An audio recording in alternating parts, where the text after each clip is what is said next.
Il vertice di tutti i sindaci del litorale orientale in comune a Jesolo è iniziato con il migliore degli auspici: fare la conta dei danni nei comuni colpiti dalla mareggiata e partire fin da subito con gli interventi di ripristino di spiagge e alberghi prima che la stagione turistica abbia inizio. Alla riunione, per parlare con l'assessore all'ambiente e alla protezione civile Giampaolo Bottacin, si sono presentati i sindaci dei comuni di San Michele a Tagliamento, Caorle, Eraclea, Jesolo, Cavallino Treporti, Chioggia, Rosolina, Portotolle e Portoviro, oltre ad alcune associazioni turistiche ed alberghiere. Io ho sentito ieri il capo dipartimento della protezione civile Angelo Borrelli, che mi ha confermato che la prossima settimana dovrebbe esserci appunto la dichiarazione dello stato di emergenza da parte del governo, che stanzierà delle prime risorse che servono per l'immediata, appunto le spese immediate, e dopodiché ci saranno, in base appunto al bilancio che noi stiamo trasmettendo in queste ore al Dipartimento Nazionale, ci saranno,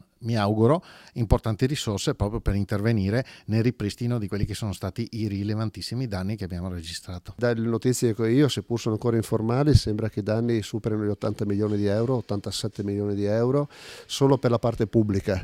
Ci sono poi tutti i danni di privati che stiamo quantificando e che saranno anch'essi oggetti di rendicontazione. Parliamo di oltre 1,5 milioni di metri cubi di sabbia che mancano solo sulle nostre località, senza considerare Rovigo eccetera, quindi vediamo l'assessore se ci porta qualche notizia e anche qualche speranza, perché tutti assieme dobbiamo fare squadra per cercare di arrivare all'inizio della prossima stagione in piena forma con le nostre località sempre all'altezza. E soprattutto un grande piano strategico per affrontare questo problema del ripascimento, che non può più essere un problema in capo alla singola località, alla singola delegazione, ma che deve veramente coinvolgere tutti i portatori di interesse.